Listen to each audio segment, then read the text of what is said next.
அவசியமான அனைத்து கட்சி கூட்டத்துக்கு வருகையில் இருக்கக்கூடிய அனைவரையும் நான் வருக வரவேற்கிறேன்.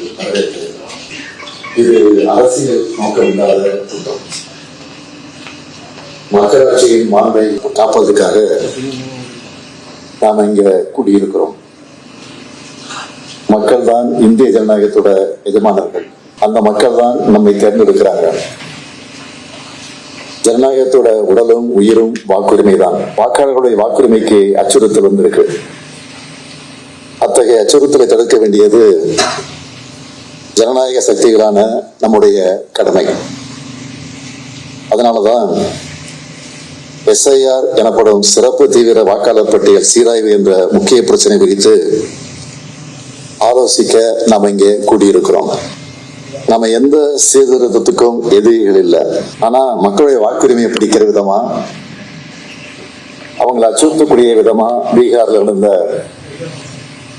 SIR இப்போ தமிழ்நாடு உள்ளிட்ட மாநிலங்களையும் நடக்க போகுது.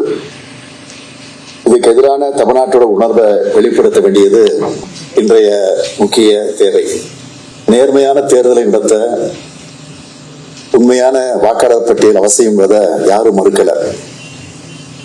ஆனா அதுக்கான உரிய கால அவகாசத்தை கொடுக்கணும். பதட்டம் இல்லாத சூழல்ல தான் அதை செய்ய முடியும். மாறாக தேர்தலுக்கு சில மாதங்கள் இருக்கிற நிலையில முழுமையான திருத்தப் பணிகள் செய்ய நினைக்கிறது உண்மையான வாக்காளர்களை நீக்குவதற்கான தந்திரம் மட்டுமே. அதைத்தான் பீகார்ல செஞ்சாங்க. இப்போ மற்ற மாநிலங்களை செய்ய நினைக்கிறாங்க. அதனாலதான் நாம எதிர்க்கிறோம்.